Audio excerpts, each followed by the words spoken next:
Bismillahirrahmanirrahim. Assalamualaikum warahmatullahi wabarakatuh. Alhamdulillahi wa kafa, wassalatu wassalamu ala rasulihil mustafa wa ala alihi wa sahbihi wa man iktafa, amma ba'd. Kita panjatkan puja dan puji syukur kehadirat Allah Subhanahu wa taala. Pada kesempatan malam yang berbahagia kali ini, tanggal 19 Zulqa'dah 1444 Hijriah, atau yang bertepatan dengan tanggal 7 Juni 2023, kita masih kembali diberi kekuatan, kesehatan, hidayah serta taufik dari Allah Jalla wa Ala, sehingga kita bisa kembali menghadiri pengajian rutin tafsir Al-Quran di Masjid Agung Darussalam Purbalingga. Kita berharap semoga Allah Azza wa Jalla berkenan untuk melimpahkan kepada kita semuanya ilmu yang bermanfaat, sehingga bisa kita amalkan sebagai bekal untuk menghadap kepada Allah Jalla wa Ala. Allahumma amin. Salam dan salam semoga senantiasa tercurahkan kepada junjungan kita Nabi Agung Muhammad sallallahu alaihi wasallam, kepada keluarganya, sahabatnya dan umatnya yang setia mengikuti tuntunannya hingga di akhir nanti. Seperti biasanya, sebelum kita mengawali pengajian malam hari ini, kita akan membaca sebagian dari surat yang mulia, surat Al-Mutaffifin. Semoga Allah Subhanahu wa taala memberkahi majelis kita. A'udzu billahi minasy syaithanir rajim.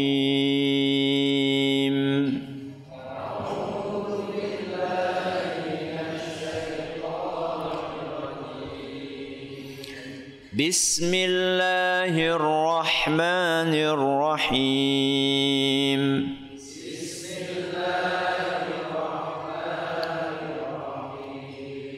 Wailul lil mutaffifin.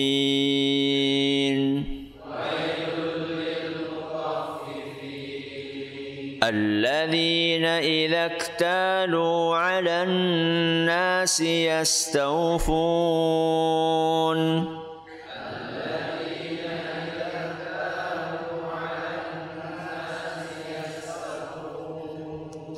وَإِذَا كَالُوهُمْ أَوْ وَزَنُوهُمْ يُخْسِرُونَ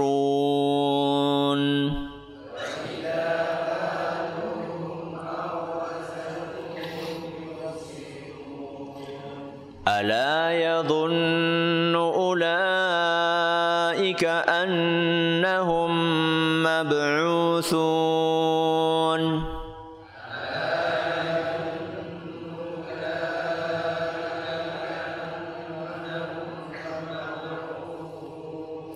ليوم عظيم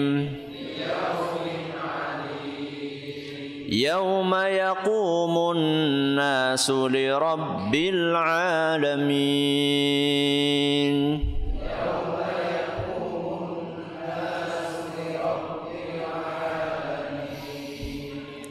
Para hadirin dan hadirat sekalian, dan juga segenap pendengar serta pemirsa rahimani wa rahimakumullah. Sebelum kita memasuki materi pengajian malam hari ini, kami ingin menyampaikan sebuah program yang rutin dilaksanakan di pondok kita, Pondok Pesantren Tunas Ilmu, yaitu program kurban. Ya, program apa? Kurban. Alhamdulillah, animo masyarakat semakin tinggi untuk berkurban. Kami di Pesantren Tunas Ilmu pun juga alhamdulillah melakukan ibadah tersebut, dan misi yang kami jalankan di sana menggabungkan antara kurban dengan dakwah. Napa? Kurban dengan dakwah. Maksudnya bagaimana Ustaz? Maksudnya daging kurban atau kurban hewan kurban yang disembelih bukan sekedar dinikmati oleh sahibul kurban saja, tapi juga dibagikan kepada masyarakat sekitar pondok dan juga beberapa daerah binaan pondok. Karena harapannya saat kita berbagi daging kurban tersebut, harapannya nanti masyarakat sekitar akan lebih mudah untuk didekati, didakwahi. Jadi ada misi apanya? Ada misi dakwahnya. Sehingga harapannya ketika berkurban di lokasi seperti itu, harapannya pahala yang didapatkan bukan sekedar dapat pahala nopo kurban, tapi juga dapat pahala dakwah. Jadi pahalanya double, pahala kurban dan pahala nopo dakwah. Ya, karena memang kurban itu disyariatkan, ada sebagian yang dikonsumsi oleh sahibul kurban, ada juga sebagian yang dikonsumsi oleh orang lain. Ya. Nah, ketika berbagi dengan orang lain itu, kami ada misinya, yaitu misinya adalah sebagai bentuk dakwah bil hal.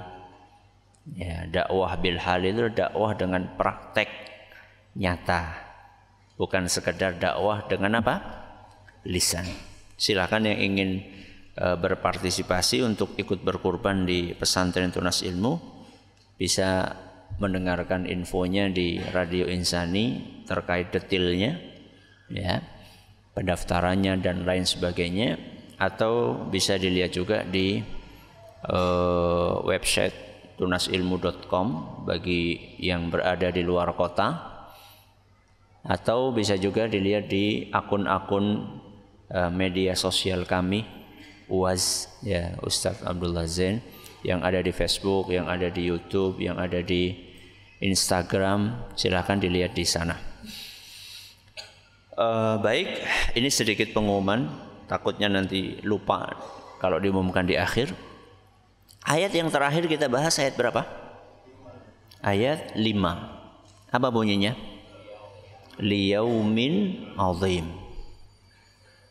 Di hari yang sangat agung, di hari yang sangat dahsyat. Hari apa itu? Hari kiamat. Setelah Allah Subhanahu wa ta'ala menjelaskan secara global dahsyatnya hari kiamat dengan firman-Nya liyaumin azim, pada hari yang dahsyat. Ini kan masih global, belum dijelaskan seperti apa potret kedahsyatan hari itu. Maka di ayat selanjutnya, ayat yang ke-6 yang akan kita pelajari malam hari ini, Allah Subhanahu wa ta'ala menyebutkan secara detil contoh kedahsyatan hari kiamat. Jadi kalau kemarin di ayat ke-5 dibahas secara global, maka di ayat yang ke-6 ini dibahas lebih detil.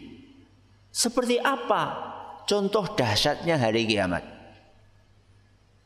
Apa kata Allah Subhanahu wa ta'ala? Yauma yaqumun nasu li rabbil alamin. Hari kiamat itu adalah hari di mana seluruh manusia berdiri menghadap kepada Rabbul Alamin. Sinten Rabbul Alamin? Allah Subhanahu wa ta'ala. Jadi salah satu pemandangan dan kejadian yang mengerikan adalah kejadian ketika kita dikumpulkan semuanya di hadapan Allah Subhanahu wa ta'ala. Yang paham dan bisa membayangkan bagaimana mengerikannya kejadian itu, maka dia akan tersentuh. Dia akan tersentuh ketika membaca ayat ini, sebagaimana tersentuhnya para sahabat Nabi SAW. Salah satunya Ibnu Umar radhiyallahu anhuma. Diriwayatkan dalam kitab Az-Zuhd karya Imam Ahmad rahimahullah, anna Ibnu Umar radhiyallahu anhuma qara'a wailul lil mutaffifin, bahwa seorang sahabat Nabi SAW Ibnu Umar radhiyallahu anhuma membaca surat wailul lil mutaffifin. Begitu sampai ayat yauma yaqumun nasu li rabbil alamin. Ayat berapa? 6. Begitu sampai ke ayat yang ke-6 ini, baka, nangis sejadi-jadinya, hatta kharra, sampai beliau terjatuh, tersungkur, sampai pingsan. Wamtana'a an qiraati ma ba'dah, dan tidak kuat untuk melanjutkan ayat berikutnya. Tahu ngalami kayak gue maca Quran nganti nangis, nganti semaput? Kenapa? Tidak paham. Karena tidak paham. Atau paham tapi nggak terlalu dalam. Kenapa Ibnu Umar sampai nangis, sampai nggak kuat untuk melanjutkan? Karena beliau membayangkan bahwa saat kita dibangkitkan dan kita bertemu, berkumpul di hadapan Allah Azza wa Jalla di padang mahsyar, itu adalah suasana yang mengerikan. Rasulullah sallallahu alaihi wasallam menggambarkan bagaimana mengerikannya suasana di hari itu. Kata Abdullah ibnu Amr radhiyallahu anhuma, sami'tu Rasulullah sallallahu alaihi wasallam tala hadhil ayah. Kata Abdullah ibnu Amr radhiyallahu anhuma, aku mendengar Rasulullah sallallahu alaihi wasallam membaca ayat ini. Ayat apa? Yauma yaqumun nasu li rabbil alamin. Faqala, maka Rasulullah sallallahu alaihi wasallam pun bersabda, kaifa bikum? Apa gerangan yang akan kalian rasakan?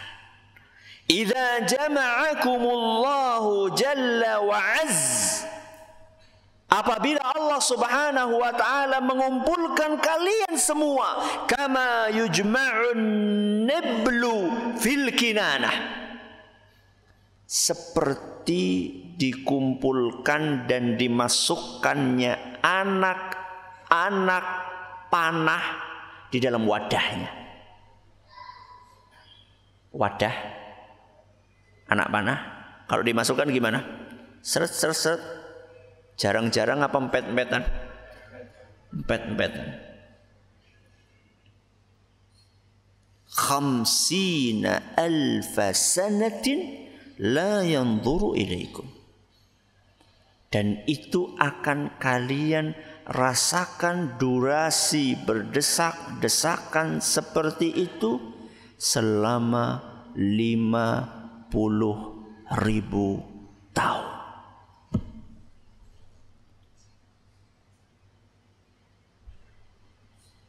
Berdiri 50.000 tahun. Dan berdesak-desakan. La yanzuru ilaikum. Allah Subhanahu wa ta'ala tidak melihat kalian sedikit pun. Dibiarkan 50.000 tahun. Hadis riwayat At-Tabarani dalam kitab beliau Al-Mu'jamul Kabir, dan dinyatakan sahih isnadnya oleh Imam Al-Hakim dan Imam Al-Zahabi.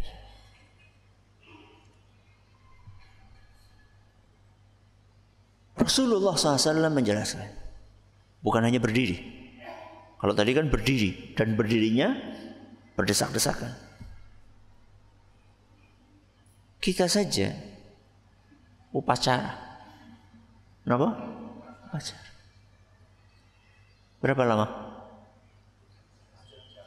Sejam, 2 jam. Sudah apa? Semaput. Upacara. Cuma sejam, 2 jam. Bagaimana sampai puluhan ribu tahun seperti itu? Dalam hadis yang lain, Rasulullah SAW menjelaskan, kata Al-Miqdad Ibn Al-Aswad, salah seorang sahabat Nabi SAW, sami'tu Rasulullah SAW yaqul, aku pernah mendengar Rasulullah SAW bersabda,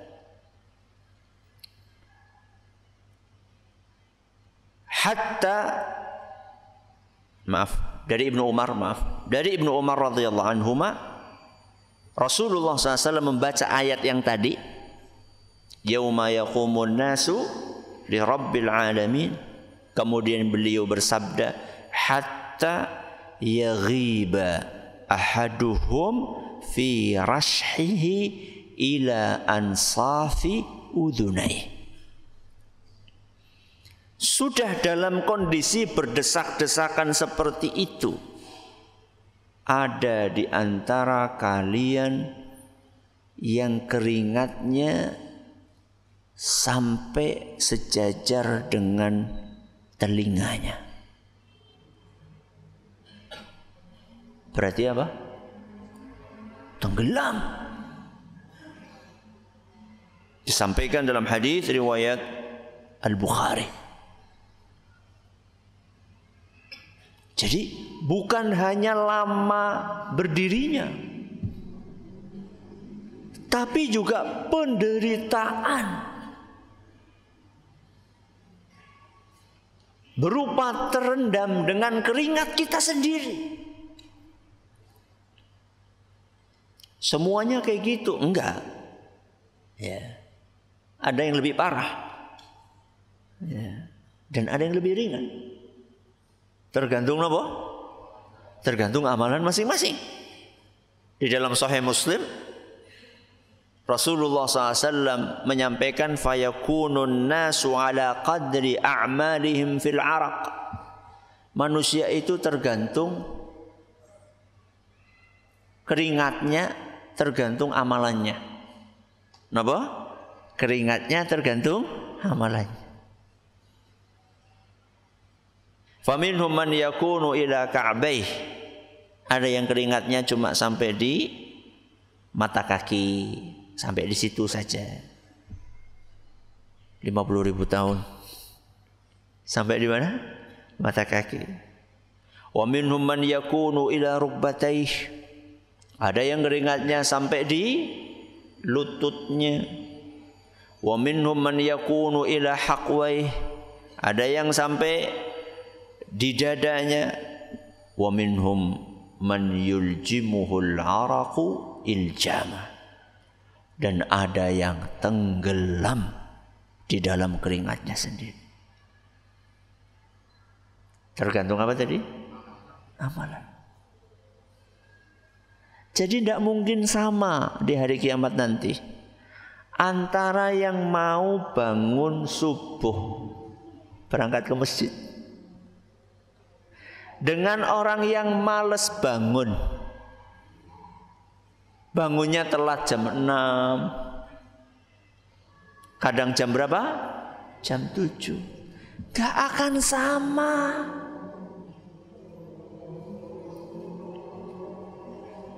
Gak akan sama di hari kiamat antara suami yang memperhatikan pendidikan istri dan anak-anaknya dengan suami yang cuek dengan pendidikan istri dan anaknya. Gak akan sama di hari kiamat. Gak akan sama di hari kiamat antara orang yang mau rutin hadir pengajian di tengah-tengah kesibukan, di tengah-tengah banyaknya urusan, mementingkan waktu untuk ngaji, dengan orang yang dikit-dikit alasan, dikit-dikit alasan. Wingi anak tamu siki boyoke ambu, ngesuk ngantuk. Gak akan sama. Gak akan sama antara orang yang berjuang, beribadah tekun kepada Allah di dunia dengan orang yang malas beribadah. Gak akan sama. Antara orang yang berusaha menekan nafsunya, melawan nafsunya,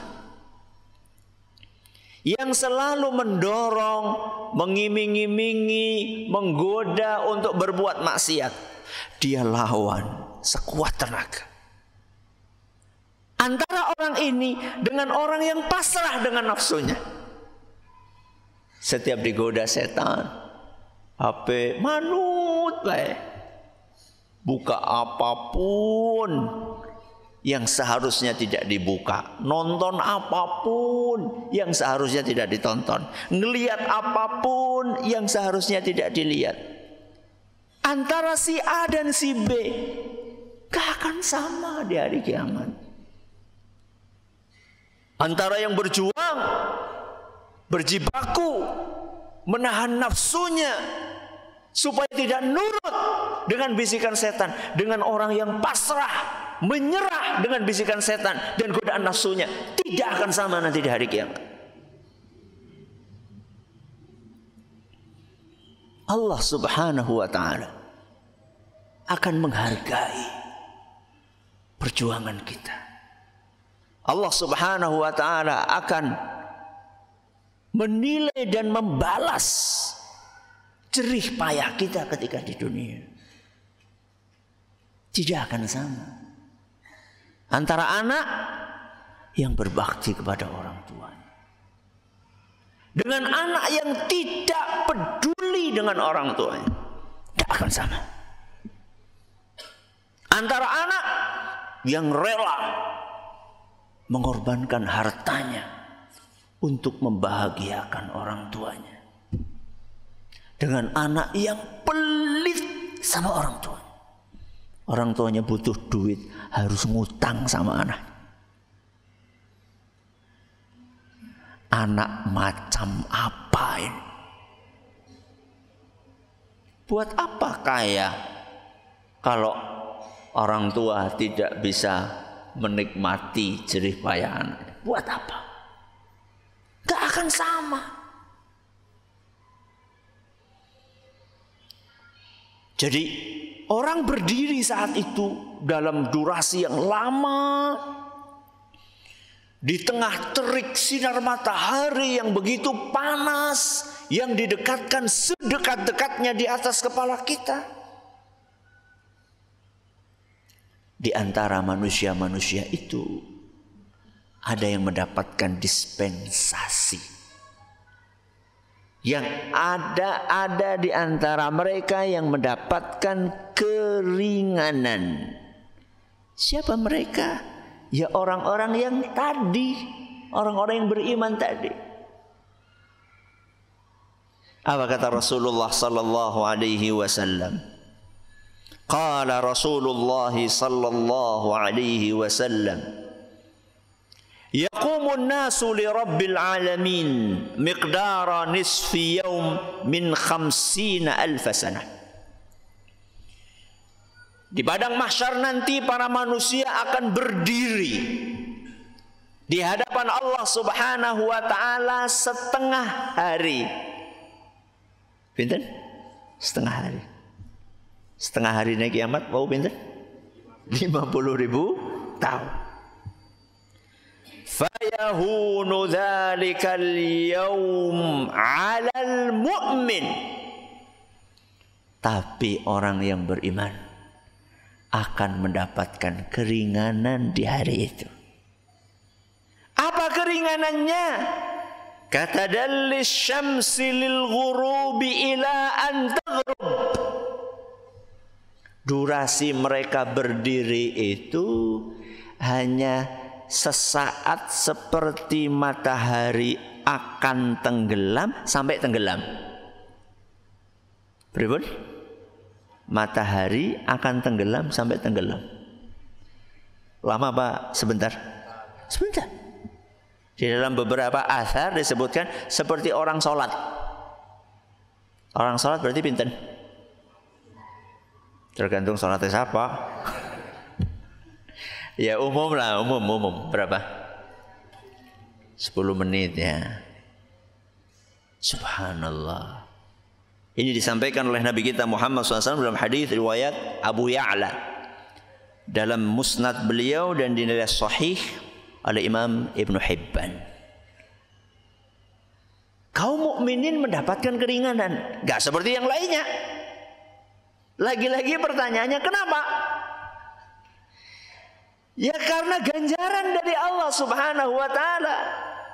Karena dia mau berjibaku ketika di dunianya.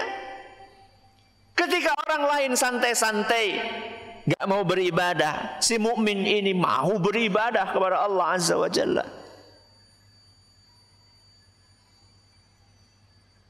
Yang pertama, karena ganjaran dari Allah atas jerih payahnya beribadah.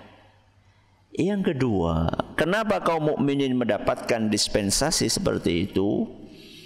Karena dia selalu berdoa kepada Allah Azza wa Jalla agar dihindarkan dari dahsyatnya momen tersebut.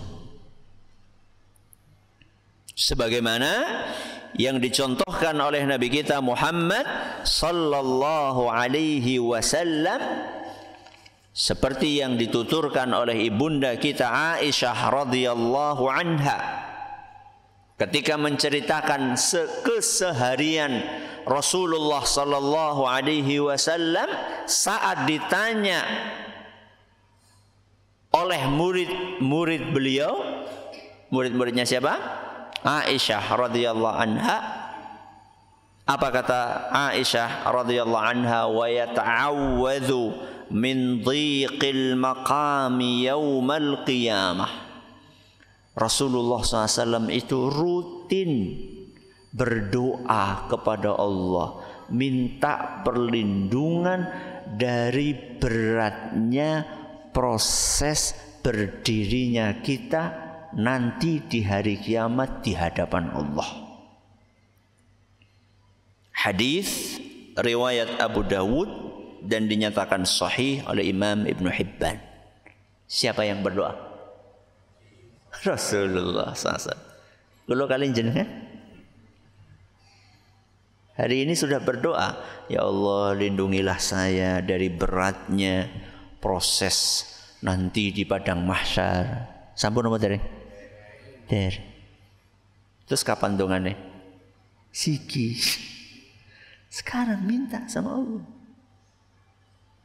Kalau Rasulullah sallallahu alaihi wasallam saja, manusia yang sudah diampuni semua dosa dan sudah dijamin masuk surga, pasti masuk surga. Lah wong beliau yang buka pintu surga kok. Beliau yang buka pintu surga. Berarti kan pasti masuk surga. Yang pertama kali masuk surga beliau. Saja sosok seperti ini masih minta kepada Allah, ya Allah lindungi saya dari beratnya, dahsyatnya suasana di padang mahsyar nanti. Kok kita nggak minta, nggak doa? Kue jenengane apa? Kebangetan. Ya. Kita kembali ke ayatnya. Yauma yaqumun nasu li rabbil alamin. Yaqumu. Dari kata ini dinamakan hari kiamat. Dari apa? Yaqumu. Makanya hari berakhirnya dunia itu dinamakan apa? Hari kiamat. Berdiri, bangkit. Maknanya bangkit atau berdiri? Dua-duanya. Diawali dari bangkit dulu. Bangkit dari mana? Bangkit dari alam kubur. Jadi sebelum kita berdiri kumpul, kita akan diapakan dulu? Akan dibangkitkan dulu dari kuburan kita masing-masing. Yang enggak dikubur gimana? Yang enggak dikubur bagaimana? Bangkit juga. Apa ada manusia yang enggak dikubur? Ada. Nelayan tenggelam di mana? Di laut. Terus dimakan ikan. Ikannya diambil sama nelayan. Terus dimakan sama nelayan yang masih hidup. Habis itu BAB. BAB-nya dimakan sama lele. Gue gede menyat ke priwe.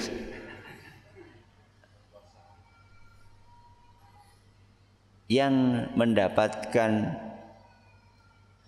tugas dalam tanda kutip untuk membangkitkan itu bukan jenengan.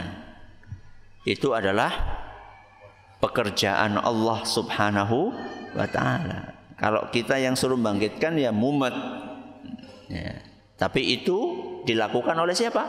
Allah. Idza arada syai'an an yaqula lahu kun fayakun. Gampang, tinggal bangkit langsung bangkit.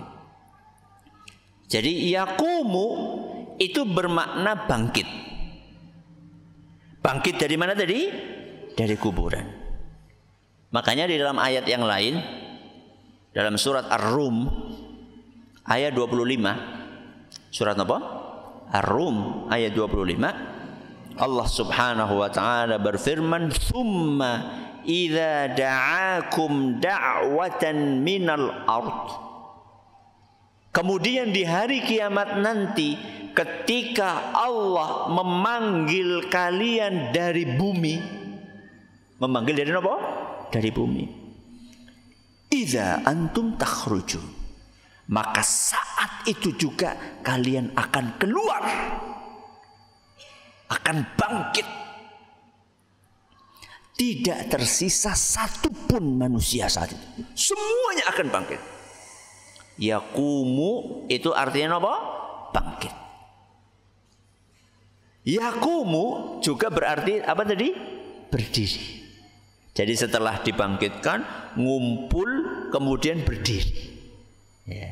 Dalilnya tadi sudah kita bawakan hadis-hadis dari Nabi kita Muhammad sallallahu alaihi wasallam, dan juga disebutkan dalam ayat Al-Quran surat Ar-Rahman ayat 46. Waliman khafa maqama rabbihi jannatan. Maqama rabbihi itu artinya adalah qiyamuhu baina yadayillahi ta'ala lil hisab. Maqama rabbihi artinya adalah manusia ketika nanti berdiri di hadapan Allah Azza wa Jalla untuk menjalani proses hisab. Ya. Jadi yaqumun nasu itu bisa bermakna apa tadi? Bangkit dari mana? Kuburan. Dan juga bisa bermakna berdiri di hadapan Allah Subhanahu wa taala untuk menghadapi proses hisab. Ini yang bisa kita pelajari pada malam hari ini. Mudah-mudahan bermanfaat bagi kita semuanya. Terima kasih atas perhatiannya. Mohon maaf atas segala kekurangannya. Kita akhiri dengan doa kafaratul majlis. Subhanakallahumma wa bihamdika asyhadu an la ilaha illa anta astaghfiruka wa atubu ilaik. Assalamualaikum warahmatullahi wabarakatuh.